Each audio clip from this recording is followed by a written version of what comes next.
Russia കൈവശപ്പെടുത്തിയ യുക്രൈന്റെ ഭൂമി തിരിച്ചു നൽകാൻ പുടിനോട് ആവശ്യപ്പെടുമെന്ന് അമേരിക്ക. വെള്ളിയാഴ്ച നടക്കാനിരിക്കുന്ന ഇരു നേതാക്കളുടെയും ചർച്ചയിൽ ഇക്കാര്യം ഉന്നയിക്കുമെന്ന് ട്രംപ്. യുക്രൈൻ യുദ്ധം അവസാനിപ്പിക്കാനുള്ള ആദ്യഘട്ടമെന്ന നിലയിലാണ് ചർച്ചകളെ കാണുന്നത്. ചർച്ചയ്ക്ക് മുൻപും ശേഷവും വൊളോഡിമർ സെലൻസ്കിയുമായി സംസാരിക്കുമെന്നും ട്രംപ് അറിയിച്ചു. യുക്രൈനെ ഉൾപ്പെടുത്താത്ത റഷ്യൻ പ്രസിഡന്റുമായുള്ള ചർച്ചകൾ അംഗീകരിക്കില്ലെന്ന് സെലൻസ്കി മുന്നറിയിപ്പ് നൽകിയിരുന്നു. യൂറോപ്യൻ യൂണിയൻ നേതാക്കൾക്ക് കൂടിക്കാഴ്ച സംബന്ധിച്ച് വിശദീകരണം നൽകുമെന്നും ട്രംപ് പറഞ്ഞു. Russia's occupied a big portion of Ukraine. They've occupied some very prime territory. We're going to try and get some of that territory back for Ukraine.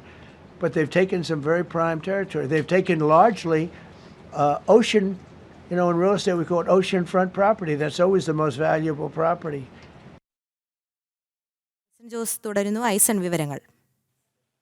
തീർച്ചയായും നമ്മളിപ്പോൾ കേട്ടതുപോലെ വലിയ തോതിൽ അല്ലെങ്കിൽ വലിയൊരളവിൽ തന്നെ യുക്രൈന്റെ ഭൂമി റഷ്യ കൈവശപ്പെടുത്തിയിട്ടുണ്ട് എന്നൊരു നിലപാടാണ് ഇപ്പോൾ അമേരിക്കൻ പ്രസിഡന്റ് അറിയിച്ചിരിക്കുന്നത്. ഇക്കാര്യത്തിൽ ഈ പ്രസിഡന്റുമായുള്ള യുക്രൈൻ വിഷയത്തിൽ പുടിനുമായുള്ള ചർച്ചയിൽ, അതായത് വ്ളാഡിമിർ പുടിനുമായുള്ള ചർച്ച ഈ വെള്ളിയാഴ്ച ഓഗസ്റ്റ് 15 തീരുമാനിച്ചിരിക്കുകയാണ്. ഈ ഓഗസ്റ്റ് 15 നടക്കുന്ന ചർച്ചയിൽ ഇക്കാര്യം കൃത്യമായി ഉന്നയിക്കുമെന്നും ഈ ഭൂമി, അതായത് റഷ്യ അനധികൃതമായി കൈവശപ്പെടുത്തിയ ഭൂമി എന്ന് തന്നെയാണ് ട്രംപ് അറിയിച്ചിരിക്കുന്നത്. ആ ഭൂമി മുഴുവൻ തിരിച്ചു നൽകുന്നത് സംബന്ധിച്ചുള്ള ചർച്ചകൾ നടത്തുമെന്നും അതിനെ ആവശ്യപ്പെടുമെന്നുമാണ് അറിയിച്ചിരിക്കുന്നത്. തീർച്ചയായും ഇത് യുക്രൈനെ സംബന്ധിച്ചിടത്തോളം വലിയ അനുകൂല നിലപാടാണ് അമേരിക്കയുടെ ഭാഗത്തു നിന്നുണ്ടായിരിക്കുന്നത് എന്ന കാര്യത്തിൽ തർക്കമില്ല. മറ്റൊരു സുപ്രധാന വിഷയം എടുത്തു പറയേണ്ടത്, ഈ ചർച്ച നടക്കുന്ന ഒരു സാഹചര്യത്തിൽ, അതായത് പുടിനുമായുള്ള ചർച്ച നടക്കുന്ന സാഹചര്യത്തിൽ യുക്രൈനെ ഉൾപ്പെടുത്താതെയുള്ള ചർച്ചകൾ അംഗീകരിക്കില്ല. അത്തരം ചർച്ചകളെല്ലാം തന്നെ ഡെഡ് ഡിസ്കഷൻ എന്ന ടേമാണ് യുക്രൈൻ പ്രസിഡന്റ് വൊളോഡിമർ സെലൻസ്കി ഉന്നയിച്ചത്, അല്ലെങ്കിൽ അത്തരത്തിലാണ് വിശേഷിപ്പിച്ചത്.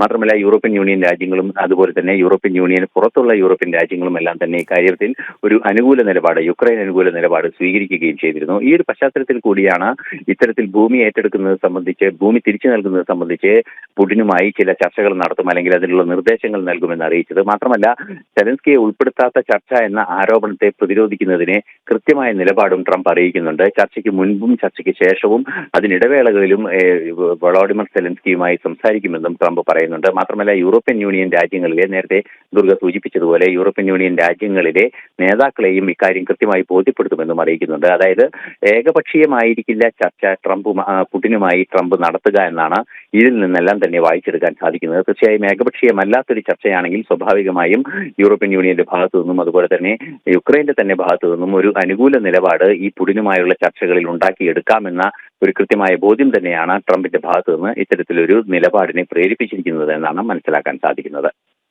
ശരിയായി സർ.